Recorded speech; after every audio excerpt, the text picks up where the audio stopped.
Shalom Aleichem, this is Rabbi Kovacs, and Mishnah Yomi is continuing in the first chapter of Nedarim, the second Mishnah. Yesterday we started off by mentioning there are kinuyim, there are nicknames or synonyms for Nedarim that are legally binding if someone uses that term instead. Now Mishnah Bet will tell us some examples. Ha'omer lechavero, a man says to his fellow, konam, the word konam, konach, or konas, hare elu kinuyim lekorban. These are synonyms or legal equivalents to the word korban. So first of all, we mentioned a neder is effective on a specific item. So he's not just saying konam or korban. He's saying this loaf of bread is like a korban to you, meaning it's usher for the other guy. Or he's saying your loaf of bread is like a konam to me, meaning it's forbidden to me as if a korban, a sacrificial offering, would be. In other words, he's saying you can't eat it or I can't eat it through linking it to an offering, a korban, which is forbidden. The Bartan Nura here explains these kinuyim are actually the same term in a foreign language, in an outside Eretz Yisrael language. That's actually the opinion of Rabbi Yochanan in the Gemara, but Reish Lakish disagrees and says these aren't necessarily foreign words at all. They're just sort of synonyms or slang terms that became legally accepted. And the Gemara says it's Lashon Chachamim, it's rabbinical terminology. So either it means the rabbis selected these words to use as synonyms, or really people were using these as slang, and the rabbi said since everyone uses these and understands what the intention is, they are legally binding terms. And sometimes the Gemara explains it's appropriate to have a slang term instead of using a more holy term. We have something like this in English where people say, oh my goodness, and they really mean to say OMG. So it's like nicer and more polite to use oh my goodness. Now the Mishnah goes on, heref, hare elu kinuyim lecherem.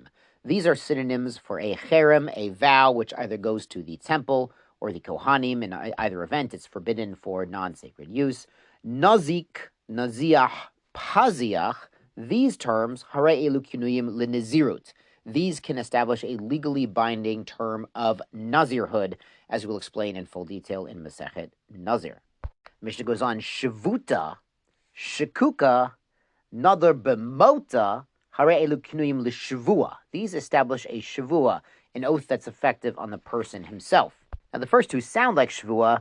Mota apparently is Aramaic for shvua, as the Bartan Nura points out. Now, Mishnah Gimel explains a bit the concept we mentioned that a neder links a specific item. Ha'omer, a man says, lo chulin, it's not chulin, non-sacred, normal, permitted food. Lo achol loch, I'm not going to eat your food. So we really understand he means the converse here. He means since it's not, I'm treating it as not chulin. I'm treating your food as holy, sacrificial, sacred food. Therefore, I'm not eating anything of yours. Mishnah goes on with similar phrases. Lo kosher, it's not kosher. Now, it might be perfectly kosher, but he's linking it to unkosher food, which he's forbidden to eat. Lo dache, it's not tahor, it's tameh. Tahor v'tameh, it's something that's forbidden because it's ritually impure. Notar means leftovers, but these are halachic leftovers of a korbanim, sacrifices of a time limit to be consumed. Something left over the time is forbidden for consumption, even for kohanim. Pigul is a way to invalidate an offering by intending, when the kohen does the avoda, does part of the sacrificial services, if he intends to eat them or consume them outside of the normal place or the normal time, then it would be completely forbidden. Usser. So using these terms, even though they're sort of a bit of a stretch in some cases, we understand what he means is this particular item of food or the food belonging to you is linked to these items which are forbidden and is therefore forbidden. The Mishnah brings similar cases, ki'imra, like the lamb. So every day there was a korban tamid, which was typically a lamb, so he's linking it to that, which obviously as a communal offering is forbidden for everyone. Kadirim, like the chambers. So this refers to the Lishkat Eitzim, the chamber of firewood, which was used only on the Mizbeach, the altar in the temple, or Lishkat Tlaim, where they would keep the tlei, the karbanot that they're going to use that day. Ke'etzim, like the logs of wood. So he's referring to the logs of wood on the Mizbeach, the altar in the temple. obviously forbidden for non-sacred use. Ka'ishim, or like the fire, the offerings burning on the logs. Kamizbeach, like the altar itself, can refer to the offerings on the altar. Kahechol, like the sanctuary building of the temple. So while the building itself isn't forbidden, we assume he's linking this item to the sacrificial offerings in the Heichal, in the temple. Yerushalayim, like Yerushalayim, he links something to Jerusalem. So what's the best part about Yerushalayim? God willing, we'll see it soon. The temple which brings us close to Hashem and allows human beings to use physical items to reach out and connect to the eternal and the sacred. That's the best part of Yerushalayim. God willing, we'll see it soon.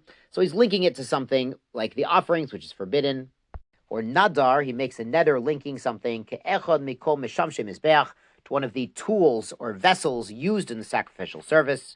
Afal pishalo hizkir carbon, he hasn't used the word carbon itself. He's saying this is like the bowl they use to collect the blood on the mizbeach. Harei ze nadar be'carbon. It's effectively as if he linked this item to a carbon, and his neder, his vow, is legally binding. Rabbi Yehuda has a little detail here. Ha'omer Yerushalayim. Yerushalayim is just Jerusalem. Without ke Yerushalayim, like Yerushalayim, lo amar klum. He has not made a legally binding statement. You need that ke Yerushalayim to link the item to the items that are forbidden because they're sacrificial offerings in the temple in Jerusalem, or they're not forbidden. Yeshar kochachem, zay gesund.